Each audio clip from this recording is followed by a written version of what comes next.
Hello, Professor Keenan. This is Brendan Rooney, and this is Milestone 2, or in other words, my final project.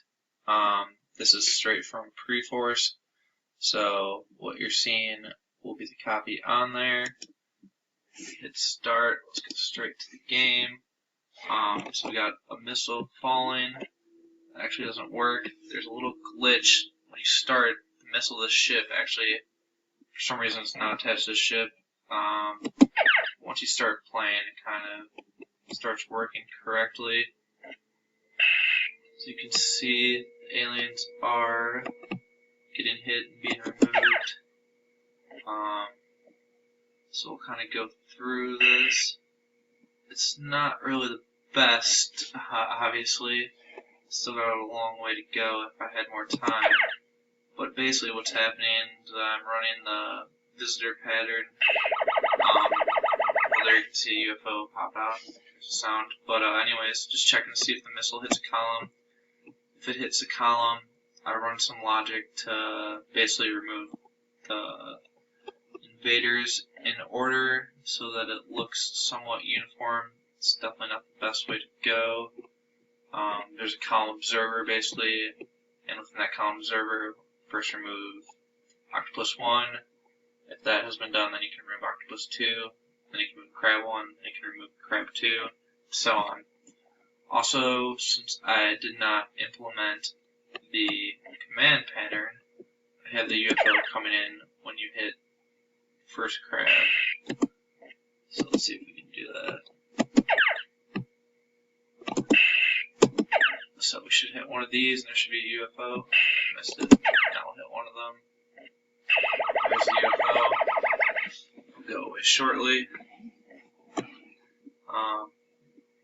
Should be the next time it fires should go away. There we go. If we hit this squid, if we hit the lone squid, oops, there we go. You can see it speed up. You hear the explosion. I was just trying to get all the sounds in there. Trying to get a little sample of how the grid would speed up because I definitely did not properly implement it. I was having some trouble. But yeah, that's basically it. Observers working, each wall is being hit. Inputs working for other observer, obviously. Ship back and forth. Currently don't have anything in place to prevent the ship. That would be an easy add if I really added it though. So yeah, there's that. I've kind of just hacked together some shields for visual representation. UFO is obviously, like I said, it's not perfect, so it's not running the command pattern. Start back over so you can see some stuff. Since I don't have the command pattern, unfortunately I have the animation tied to the sprites themselves, which I know is what you said was a bad idea, but you also said that we create our own nightmare, and kind of what I did as I was running out of time. It's hard to go back and implement stuff. Another major issue is I didn't really prepare for the cleanup of objects. As you can see, it's very laggy, resource intensive. Probably the biggest thing I could do if I were to go back time was to really focus on making sure I'm properly utilizing my resources. And obviously that's one of the most important parts of the design patterns, as we really want to recycle a lot of the objects, and I just don't think I did a good job. I created a lot of, or way too many objects. I didn't use enough of the flyweight pattern.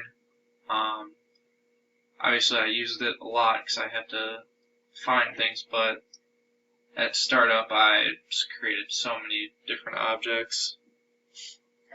I don't think I actually called new after startup, which is pretty good. I guess I got that going for me. We have, I think I hit 10 of the patterns. Obviously, the singleton controls all the classes, like the sprite manager, image manager, all of that good stuff. Flyweight, we can search for a sprite by name without actually looking for a sprite instance itself. Iterator, kind of just use your PCS tree iterator. It's kind of laziness on my part as time was crunching down. I don't know, I guess I felt like I didn't have enough time to reinvent the wheel. I did try and change the logic up when I used it on some of the classes though, so it's not a complete ripoff. Yeah, the factory pattern I created all these aliens with, kind of go through the main game class to show you that. Sorry I didn't organize this better. So we have, here's the alien factory. I also created a miscellaneous factory, although once again time kind of got the best of me and I didn't add on to that. Kind of wanted to create all the other objects in that, including all the missiles, the shields. I think it would be pretty easy to do. Even the UFO, pretty much anything other than the aliens, just because they're not directly tied to that moving grid. Yeah, there's the factory. Let's see what else we got here. Here's the columns I set up. So the way my collision system works is a visitor pattern kind of looks for two objects to intersect with their collision boxes, and two objects I have intersecting is the ship's missile and a column.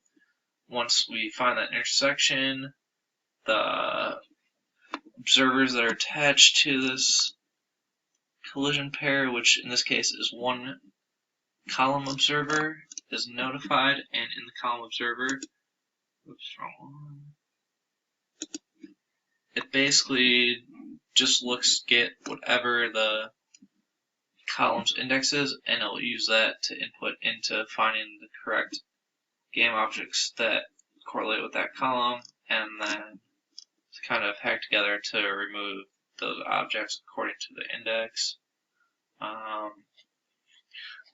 Here's where I could really use the Ghost Manager, because I did not really delete the items, I just removed them and had to kind of hack away to get rid of their proxy image. Speaking of proxy, like I said, it's not really attached to a command pattern. Rather, I just kind of update the image with different coordinates. The image that obviously that belongs to the sprite, change the coordinates on there, and that helps it appear to be animated through the update method. Basically, I just have a simple count, kind of like how we were working on in the beginning of class. It just swaps the texture rect of the Azul sprite.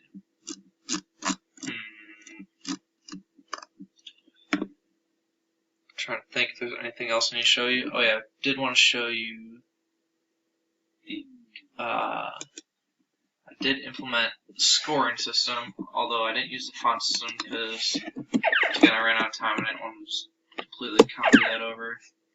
Let's kill a couple aliens real quick.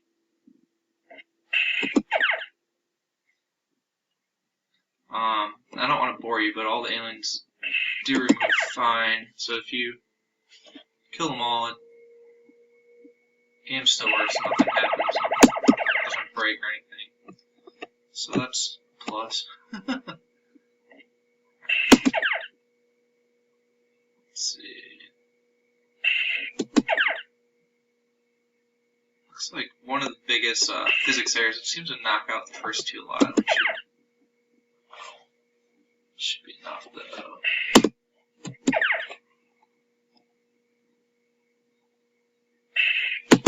Let's get one of those crabs.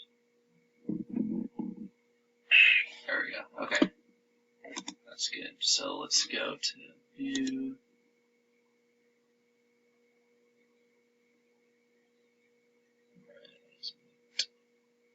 Output.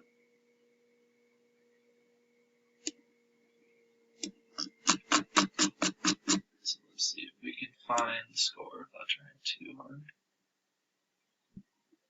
And through a little video editing, here is the score.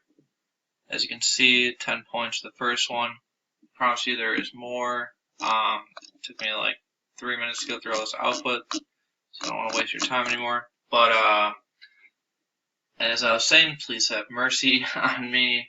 I put a lot of work into this, and I appreciate teaching this class. It was fun, it was hectic,